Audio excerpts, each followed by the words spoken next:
The most important thing that needs to come in this culture is not the legal rules. Because the destiny of any country is driven more by the unwritten cultural expectations than by what you can put in a legal code. And where the United States has succumbed, I think, to this attitude of empire is also the citizenry believing that they no longer get a thrill and insist on self-government, that they're not vassals. If there are mistakes, they will make them as educated citizens voting directly and indirectly for their representatives. That this idea that we will accept any advice, any dictate from above is intolerable. That's what happens in kingships. Not in the United States. It's we make those decisions. If we get them wrong, we accept responsibility. And that's what makes us different. That's what made the country thrive. The people said, no, we aren't going to be subordinate to platonic guardians. If we make an error, we'll learn from our mistakes. The same way you raise kids. You don't keep them sheltered forever. And that's what gives you dignity. This is the United States of America. This is not Russia. This is not China. We do not want other people to make decisions for us. We have to struggle with these moral questions, these difficult issues ourselves. That's what makes us strong as a people. Before I open up questions, I just want to read you an observation that Alex de Tocqueville made in 1835 about what he then perceived as the difference between the United States and Russia, which he perceived as being the future dominant forces on the world stage. And how, at the end of this, you'll see how much that distinction that he made then is now diminished or non-existent. And what he wrote when he was describing what he thought would be the future landscape of world power, he wrote, and thus the conquests of the American are made with the plowshare of the laborer, those of the Russian with the sword of the soldier. Now think who's using the sword of the soldier to make conquest today. To attain his goal, the first, the United States, relies on personal interest and allows the force and reason of individuals to act without directing him. The second, Russia, in a way, concentrates all the power of society in one man. Now, the United States has freedom for his principal means of action, the other, servitude.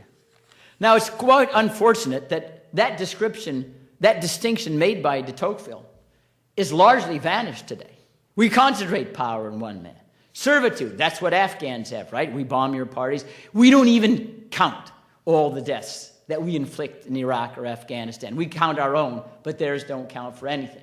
And moreover, how are we trying to exercise our influence? It's not by force of example, because if it was our example, we'd have countries, doing torture, flouting the rule of law, having no judicial review of detentions or otherwise. It's by the sword. We're stronger than you. We're tougher than you. The reason why you don't kidnap our people and we kidnap yours is because we will destroy you with weapons. And that, in my judgment, is the true tragedy that the United States encounters today. Now, of course, we're living through it, so many times we don't perceive it to be an empire, since you're accustomed to just accept things the way they are. But ladies and gentlemen, the Founding Fathers would not recognize this country today. They would be aghast that they had fought so much for individual liberty, for representative, accountable government, for checks and balances, to see now something that looks like Russia then, the Russian Tsar.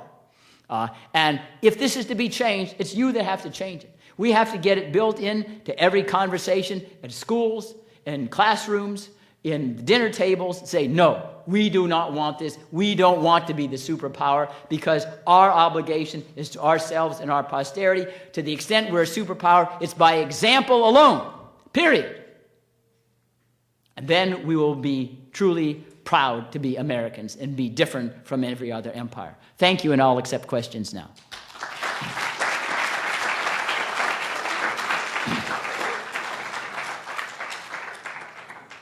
The microphone that we have here is only for the camera, so if you please speak up when you ask your question so everybody can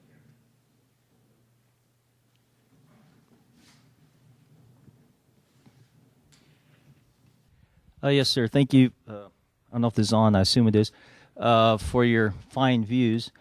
And let's say your scenario is correct, that we take back all the military installations around the world, pull them all back to the United States. And we have that scenario exactly as you would like to see. Now let's transpose that back to 1935 and look at America when it was very, very reluctant to get into a war, which was sprouting up in Europe. So how would you account for that? I would account for it the same way the Founding Fathers would have. Until the attack is on the United States of America, there is no justification for our initiating war against anyone else. Now, obviously, when Japan attacked Pearl Harbor, then we were in war. We were attacked, and I don't object to fighting someone who attacks you. But despite all this, well, people say, if we would have intervened earlier, we started the war, maybe came to Great Britain's aid, somehow that would have prevented World War II. There's no substantiation for that whatsoever. And the fact is, does it mean that you accept some risk? Of course. That's what life is about, accepting some risks. And if you want to have at least a comparison today about people saying we have to go everywhere about Al-Qaeda, because fortunately we don't even confront anything close to the menace of what you've described in 35, given our superpower status. Most of you would be astonished if I told you since 9/11, there have been approximately 150,000 murders in the United States. A 61% clearance rate, that means an arrest was made, and 39% there's not even an arrest. 150,000 murders. Now, could you imagine what the country would look like if you had 150,000 people killed by terrorists? I mean, this would be we'd have martial law. Why is it the risk that any of us encounters today from being murdered is vastly higher than ever being victim of a terrorist incident? In fact, I would wager, I don't know whether you would remember the period where the Washington area snipers, I think it was in early 2001 or 2. I was a lot more frightened at that time than I am today. It's not because I think Al-Qaeda isn't evil. There are evil people all over the place. There are Eric Rudolphs, there are Timothy McVeighs, there are Al-Qaeda and otherwise. But this idea that we need this projection abroad in order to be safe, it seems to me absolutely absurd. Now, people say, well, these people just don't like freedom. Now, I've been around 41 years, and just in Washington, I'm older than 41, I can guarantee you that. It's probably to my detriment, all what I've observed. But it isn't in human nature to get angry at something thousands of miles away. If the anger and the enemies we are creating by keeping our military forces abroad multiplies the danger a millionfold worse than the fact that we don't have soldiers looking at caves in Afghanistan or dropping bombs that hit wedding parties or whatever. I reiterate, there is nothing today that could threaten the sovereignty of the United States, as unlike World War II, that would justify our initiating warfare anywhere. Now, of course, I recognize, history is imponderable. Maybe at some future time, something that I can't foresee would interject itself into the equation, and you'd have to adjust this. And being someone who's observed history for 4,000 years, something like that could come up. But then you adjust at that time. I'm talking about for the indefinite future, what we can see and what we know right now. And it's absurd to think right now that we need to fear anything like even 1935. So let's act with regard to reality now. We should never submit to formulas about government policy and human affairs. You always have to incorporate new knowledge and circumstance. Any policy in all circumstances at some points become unwise. So what I'm addressing is what is existent today and what I think would probably be a good policy for 100 years, but maybe things would change if there was one country that dominated the entire world other than the United States, and maybe there would be some menace that I can't possibly foresee.